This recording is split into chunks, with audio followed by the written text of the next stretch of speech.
Festival divadiel Strednej Európy. Príbehy, komédie, pouličné predstavenia, pantomíma, alternatívne divadlo, tanec, ohňová show. 4. až 9. septembra. Vynikajúce divadelné súbory zo Slovenska, Maďarska, Poľska i Česka. V Košiciach, Európskom hlavnom meste kultúry 2013. Na hlavnej ulici, v štátnom divadle, kasárniach Kultúrparku, tabačke, amfiteátri aj v zrekonštruovanej malej scéne štátneho divadla Košice. Festival divadiel Strednej Európy. V nedeľu večer vás rozpáli horúčka muzikálovej noci tu v amfiteátri.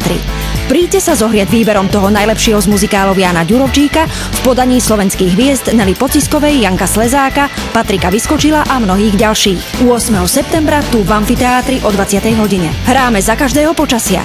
Festival divadiel Strednej Európy pripravilo občianske združenie Košické divadlo a štátne divadlo Košice. Festival finančne podporilo Ministerstvo kultúry Slovenskej republiky. Hlavným reklamným partnerom je US Steel Košice.